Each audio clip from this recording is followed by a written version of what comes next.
찬송하시면서 새벽 예배를 하나님께 올려드리도록 하겠습니다. 찬양은 세상의 유혹 시험이 내게 몰려올 때 함께 찬양하시겠습니다.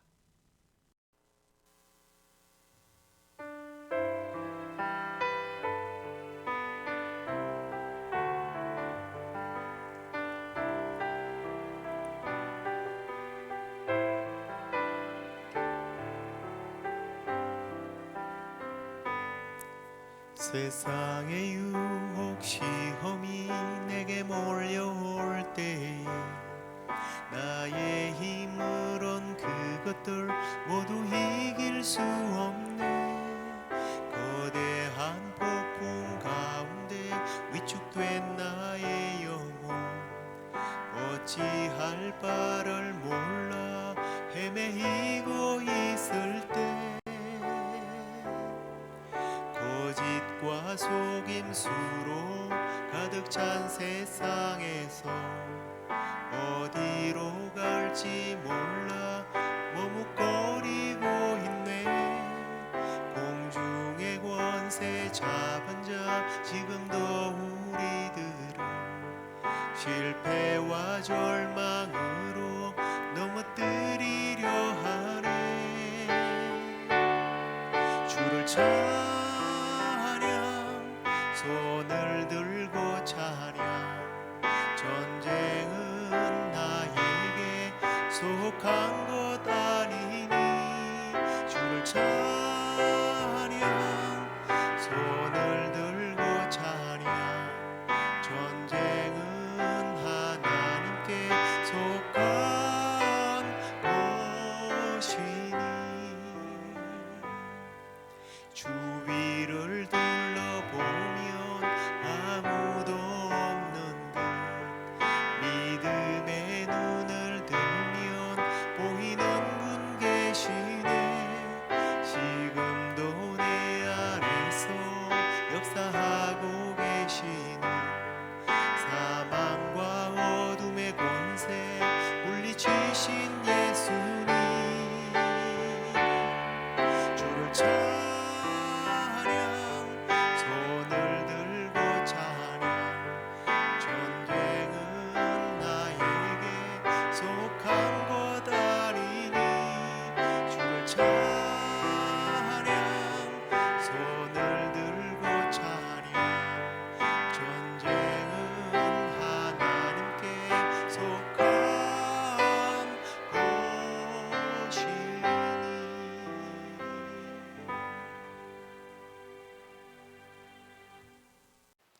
사도신경으로 우리의 신앙을 고백드리겠습니다. 전능하사 천지를 만드신 하나님 아버지를 내가 믿사오며 그 외아들 우리 주 예수 그리스도를 믿사오니 이는 성령으로 잉태하사 동정녀 마리아에게 나시고 본디오 빌라도에게 고난을 받으사 십자가에 못 박혀 죽으시고 장사한 지 사흘 만에 죽은 자 가운데서 다시 살아나시며 하늘에 오르사 전능하신 하나님 우편에 앉아 계시다가 저리로서 산자와 죽은 자를 심판하러 오시리라. 성령을 믿사오며 거룩한 공회와 성도가 서로 교통하는 것과 죄를 사하여 주시는 것과 몸이 다시 사는 것과 영원히 사는 것을 믿사옵나이다. 아멘. 우리 찬양 하나 더 하도록 하겠습니다. 너 시험을 당해 범죄치 말고 함께 찬양하도록 하겠습니다.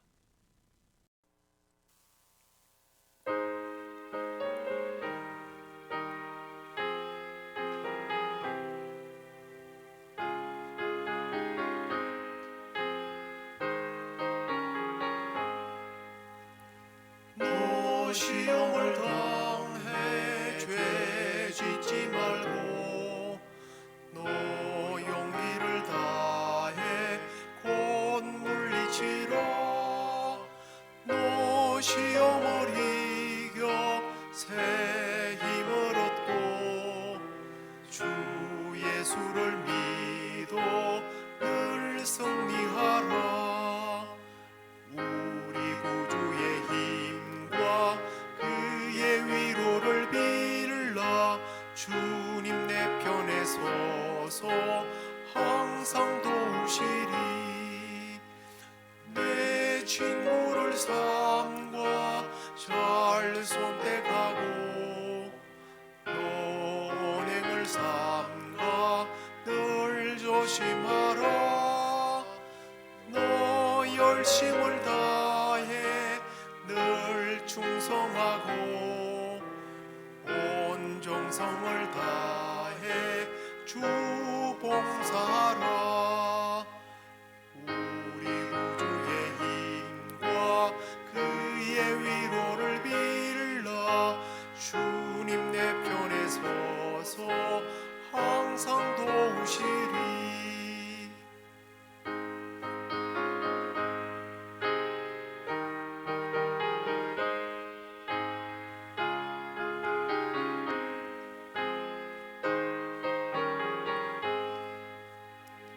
잘 이기는 자는 상 받으리니 너 낙심치 말고 늘 전진하라. 내 구세주 예수 힘 주시리니 주 예수를 믿어 늘 승리하라. 우리 구주의 힘과 그의 위로를 빌라. 주님 내 편에 서서 항상 도우시리.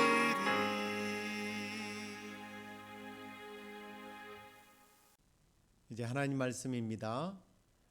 마태복음 6장 13절 말씀 같이 보시겠습니다. 우리를 시험에 들게 하지 마옵시고 마시옵고 다만 악에서 구하시옵소서. 뒷부분 나라와 권세와 영광이 아버지께 영원히 있사옵니다. 아멘. 이 부분은 뺐습니다. 자, 우리 계속해서 우리가 토요일은 화요일 날 오늘의 묵상 내용을 가지고 함께 나누고 있는데요. 주기도문의 6번째 기원에 관련된 요리문답입니다. 자, 우리 시험을 이기는 기도에 관한 거죠. 질문 보시겠습니다. 주기도문의 6째 기원에서 우리는 무엇을 위하여 기도해야 합니까? 주기도문의 6째 기원, 곧 우리가 읽었던 말씀, 우리를 시험에 들게 하지 마시옵고 라고 해서 구할 것은 다만 악에서 구하시옵소서까지죠. 구할 것은 하나님이 우리로 시험을 받아 죄를 범하지 않게 해달라는 기도입니다. 그리고 우리가 시험 당할 때에 우리를 도와주셔서 구해 주시기를 구하는 그런 내용입니다. 사실 우리가 이제 신앙 생활을 하면서 늘 이 시험이라고 하는 말을 자주 사용하게 되는데요. 주변에 있는 성도들 중에 믿음의 열정이 좀 떨어지거나 혹은 죄를 짓게 되거나 심지어 교회를 나오지 않을 때 우리는 흔히 뭐라고 그래요? 시험에 들었다라는 말을 종종 하게 됩니다. 그런데 이제 이 시험이라고 하는 말이 사실은 애매하게 사용되는 경우가 많이 있는데요. 알고 보면 이런 애매한 말이 아닙니다. 시험은 성경에서 말하는 주로 시험은 두 가지가 있습니다. 바로 하나님으로부터 오는 시험과 사탄으로부터 오는 시험이죠.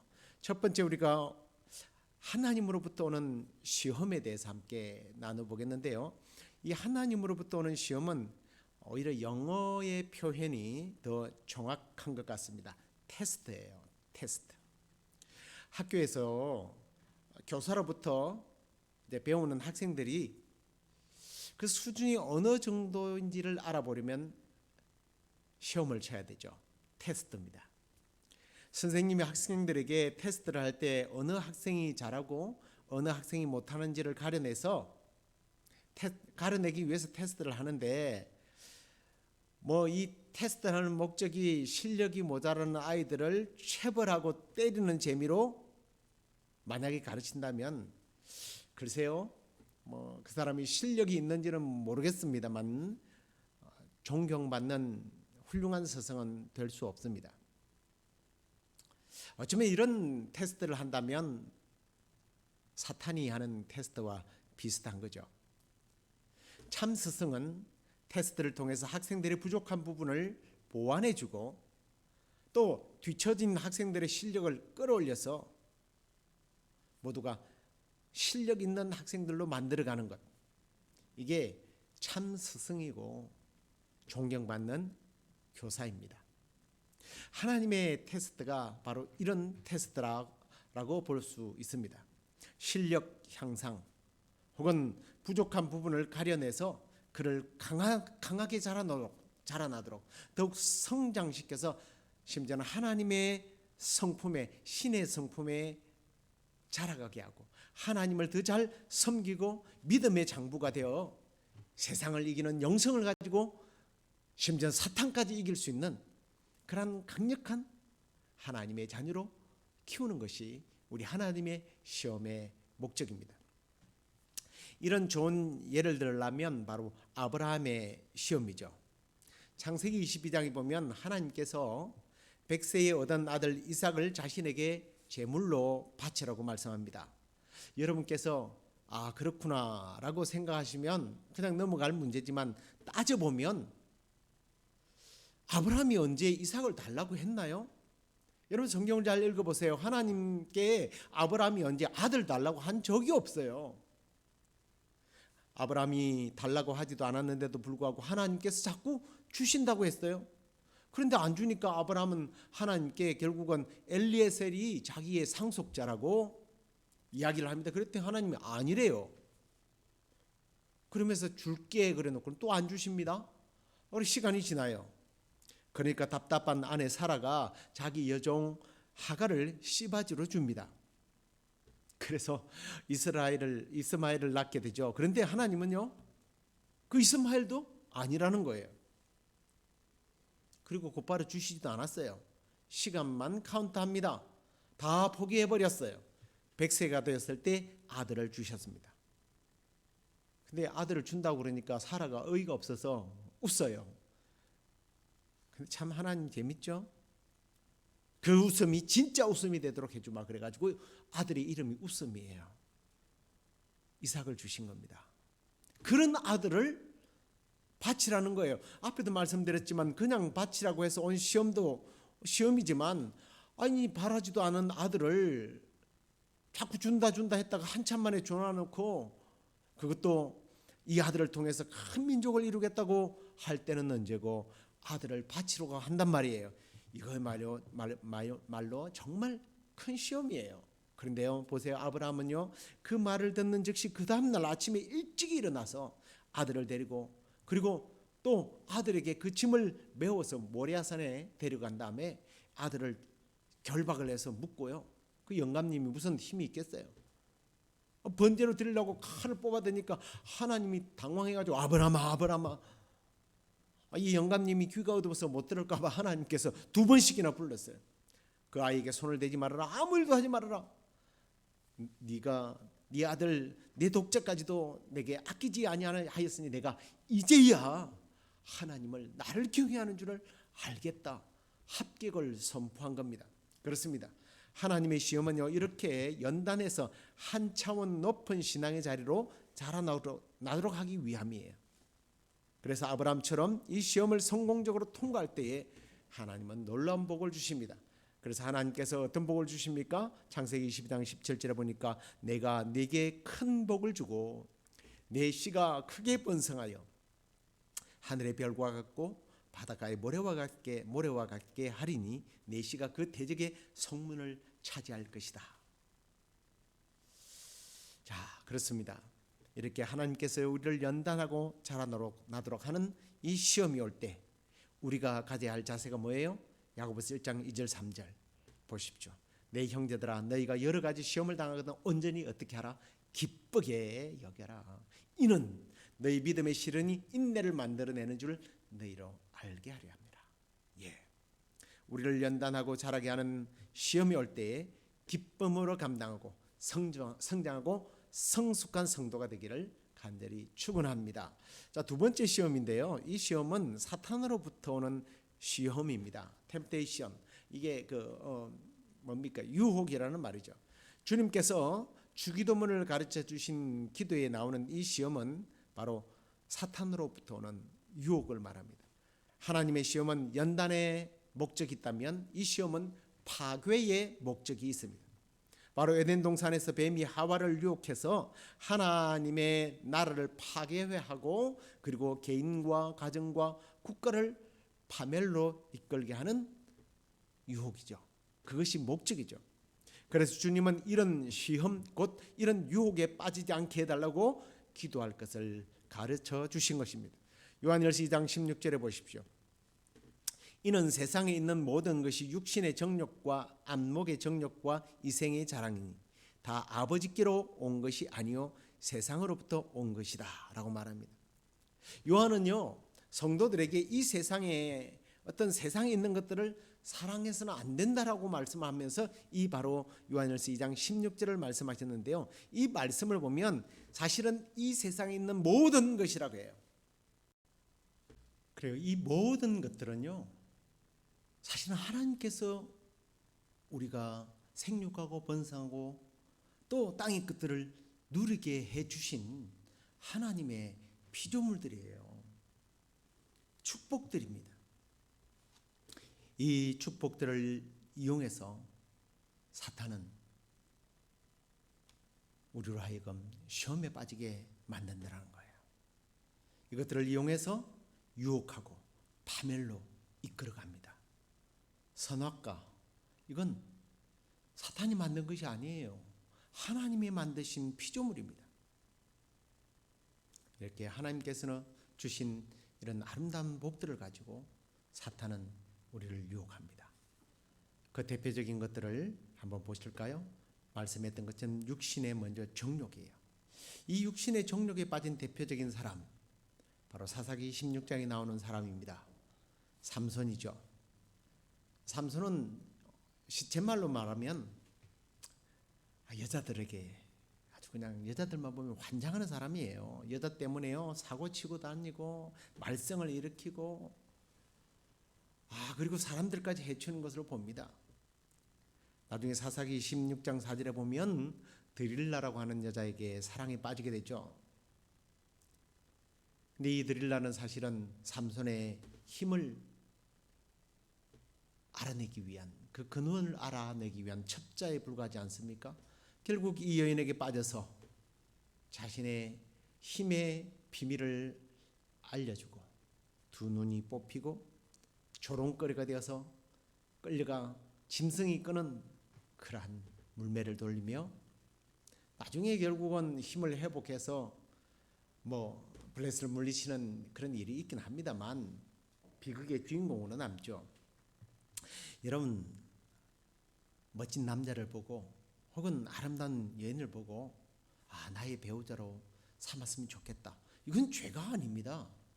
그런데 문제는 한 여자를 보고 한 여자의 아름다움을 보고 한 남성의 멋짐을 보고 스토커가 되어서 인생의 전부를 걸어버리면 그게 죄가 되는 거예요. 그게 시험에 빠지는 거예요. 그래서 그 대상 때문에 신앙도 사명도 삶의 가치도 다 잃어버린다면 사탄의 유혹에 빠진 겁니다. 우리 자신과 특히 우리 자녀들이 이런 육신의 정욕에 빠지지 않기를 간절히 기도합니다. 우리 기도하십시다. 두 번째는 안목의 정욕입니다. 이 시험에 빠진 대표적인 사람 우리가 잘 알고 있는 다윗 왕입니다. 사무엘하 11장 2절 말씀을 보면 저녁 때 다윗이 그의 침상에서 일어나 왕궁 옥상에 거닐다가 그곳에서 보니 한 여인이 목욕을 하는데 심히 아름다워 보이는지라 라고 말합니다. 글쎄요 제가 남성 편향적으로 해석을 했는지 모르겠습니다만 제가 볼 때는 꼭 다윗의 잘못만은 아닌 것 같다라는 생각을 했어요. 여기 저녁이라는 말이요 사실은 그 열대 지역의 사람들이 오침을 자고 난 후에 일어난 시간을 말합니다. 조금 늦은 시간이에요. 아직 해가 남아있는 때예요. 그러니까 전기도 없던 시대에 저쪽에서 보이는 여자가 목욕을 하는 모습을 잘 볼 수 있었으니까요. 그런데 이 여자가 사람들이 다 볼 수 있는 낮에 왜 옷을 다 벗고 목욕을 해요? 사람들이 볼 수 있는 공간에서 무슨 노출증입니까? 근데 노출증이 아닐까라는 생각을 갖게 하는 부분이 있어요. 이 여자의 이름을 영어로 보면 벳시바거든요. 예, 목욕하는 여자를 보라라는 뜻입니다. 뭐 해석하기 나름이니까 알아서 생각하십시오. 목욕하는 여자를 본 거죠. 그런데 다윗은 봄으로 끝나지 않았습니다. 그 여인을 잊지 못합니다. 안목의 정욕을 가진 인간의 본성을 사탄이 바세바를 통해서 자극시킨 거죠. 그리고 또 한편으로 보십시오. 다윗이 부르니까 이 여자가 쪼르르 달려가요. 왜 그랬을까? 다윗만 이 여자를 본 것이 아니라 이 여인도 다윗을 본 거예요. 다윗이 무엇을 보았을까요? 그 권력을 본 거예요. 그래서 시험에 빠져서 둘은 죄를 짓게 됩니다. 주님께서 우리와 우리 자녀들에게 아름다운 것들을 볼 수 있는 좋은 눈을 주시기를 간절히 소망합니다. 이 땅에 하나님께서 주신 이 피조물들, 아름다움들을 볼 수 있고 감동받을 수 있고 거기서 하나님의 존재를 인정하고 더 나아가 굶주리고 헐벗고 고통스러워하는 사람들을 볼 수 있는 그런 섬김의 눈을 주셔서 하나님께 영광 돌리는 그런 복된 삶을 살게 되기를 간절히 기도하고 축복합니다. 그 다음에 이생의 자랑이 있습니다. 이 대표적인 사람은 히스기야인데요. 히스기야가 이제 병들어 죽어가고 있었을 때입니다. 그때 하나님께서 이사야를 보내서 너는 집을 정리해라. 네가 죽고 살지 못할 것이다라고 하는 하나님의 뜻을 전달하게 됩니다. 그러자 히스기야는 포기하지 않고 벽을 향하여 하나님께 살려달라고 벽을 쳐다보고 하나님께 살려달라고 통곡하면서 간절히 기도하게 되자 하나님께서 그의 수명을 15년을 연장시켜 주셨어요. 얼마나 놀라운 축복입니까? 그런데 그가 병에서 나았다는 소식을 듣고 바벨론 왕이 사자들을 보내서 축하 편지와 예물을 보내게 됩니다. 그럼 뭐라고 해야 되죠? 하나님께 영광 돌립니다. 이래야 되는데 히스기야는 자기 보물 창고를 열어서 그 안에 있는 모든 금은 보화를 다 보여주었다고 그랬어요. 그걸로 끝나지 않았습니다. 무기고까지 다 열어서 무기까지 다 보여주었습니다. 이걸 뭐라고 그래요? 우리는 허세라고 부릅니다. 자기 자랑이죠. 이생의 자랑이죠. 하나님을 자랑하는 것이 아니라 자기를 자랑한 겁니다. 그러자 하나님은 이사야를 보내서 네가 보여준 이것 전부 다 바벨론에게 뺏기게 될 것이다. 그리고 너의 몸에서 난 아들 중에 바벨론에 잡혀가서 왕궁의 환관이 될 것이다 라고 예언을 합니다. 그런데요, 사람이 이렇게 허세를 부리고 자기 자랑을 하고 교만해지면 보이는 게 없어요.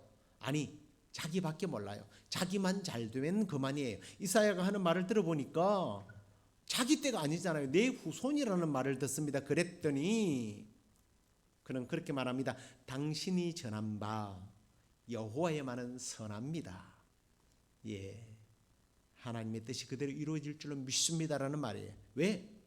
자기는 아니니까. 그래서 그는 이렇게 말합니다. 내가 사는 날에 태평하면 됩니다 라고 고백을 합니다. 이생의 자랑도 참 무서운 거죠. 그런데요, 이런 사탄의 시험 곧 유혹에 빠지는 단계가 있어요.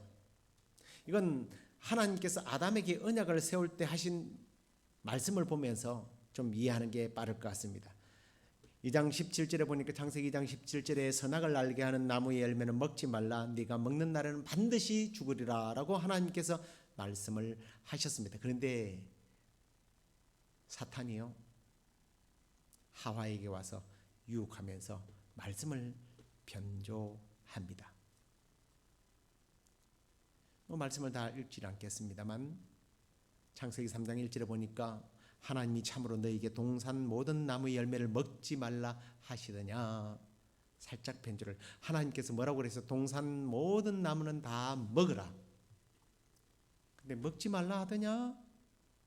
말씀을 살짝 바꿔요. 한 나무의 열매만 먹지 말고 나머지 다 먹으라고 했는데 그렇게 살짝 과 말을 합니다. 그런데요, 이 말씀의 변조에 하와는 동참을 해요. 어떻게 동참을 합니까? 3장 2절에 보니 동산나무의 열매를 우리가 먹을 수 있다. 다 먹어도 된다는 얘기입니다. 여기서 말하는 이 변조는 다 먹을 수 있다라고 하는 말은 무엇까지 포함되어 있느냐면 사실은 선악과까지도 먹을 수 있다라는 거예요.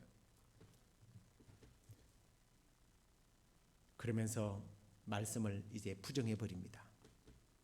너희는 먹지도 말고 만지지도 말라 너희가 죽을까 하노라 라고 하나님이 말씀했다고 변조를 합니다. 먹지도 말고 만지지도 말고, 만지면 죽는다가 아니라 죽을까 하노라. 그래서 범죄하게 되고요, 자기만 먹는 것이 아니라 자기 남편까지 동참시킵니다. 마치 암이 한 곳에 발생하게 되면 이게 점점 전이 되는 것처럼 시험은, 죄는 이렇게 급속도로 퍼져나가더라고요. 그런데 이렇게 시험에 빠지는 이유가 뭡니까? 야고보서 1장 14절에 보니까 오직 각 사람이 시험을 받는 것은 자기 욕심에 끌려 미혹됨이니라고 말씀합니다. 욕심 때문이죠. 사랑하는 성도 여러분, 우리 안에 이 욕심이 잉태되지 않도록 기도할 수 있기를 바랍니다. 이렇게 주님은 우리가 기도할 때에 우리를 죄짓게 만들고 타락하게 하고 하나님의 사랑과 은혜 밖으로 밀려가도록 하는 사탄의 시험, 이 유혹에 빠지지 않도록 해달라고 기도할 것을 가르쳐 주신 겁니다.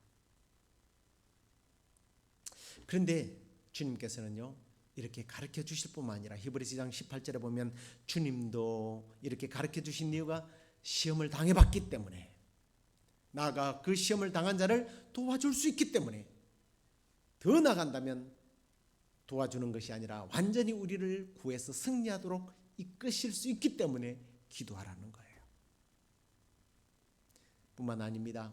이 시험을 이기는 자들에게 하나님께서 약속하신 말씀입니다. 시험을 잡는 자는 복이 있나니 이는 시련을 견디어낸 자가 주께서 자기를 사랑하는 자들에게 약속하신 생명의 멸류관을 얻을 것이기 때문이라 라고 말씀합니다. 그렇습니다. 시험을 이기면 복 받아요. 그리고 생명의 멸류관을 얻는 승리를 약속하셨습니다.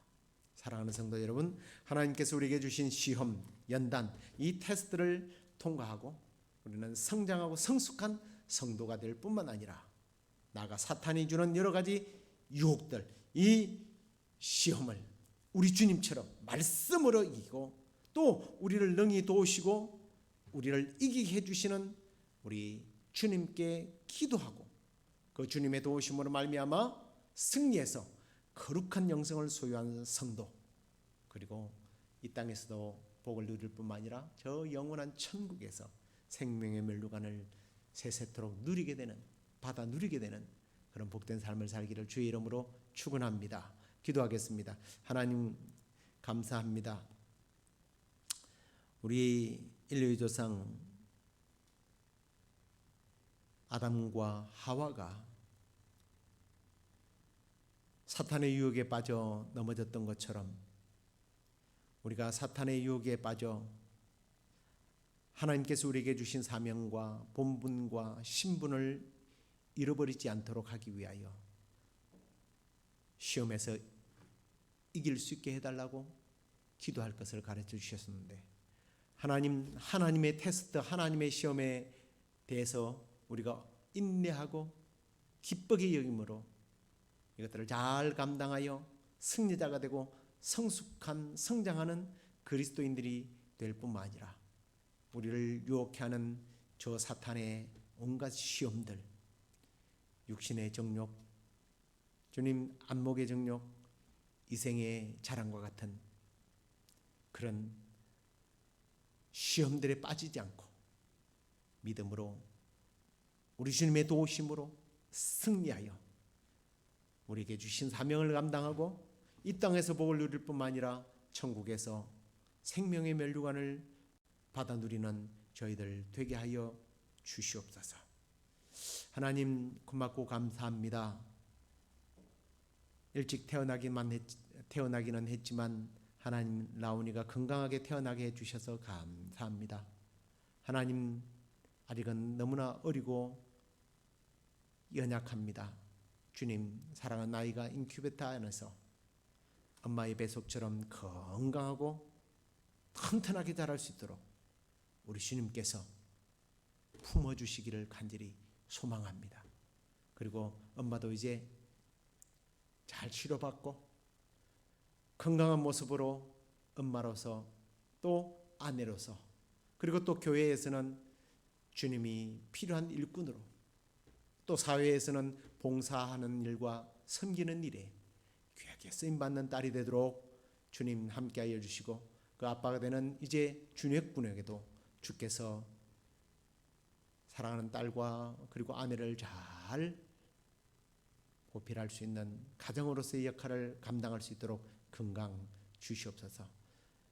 내일 주일입니다. 주님 이 주일날 성령이 충만한 마가다락방과 같은 성령의 역사가 일어나는 예배가 되게 하시고 이곳에 악한 바이러스가 결코 침투하지 못하도록 성령의 불로 모든 바이러스들을 태워 주시옵소서.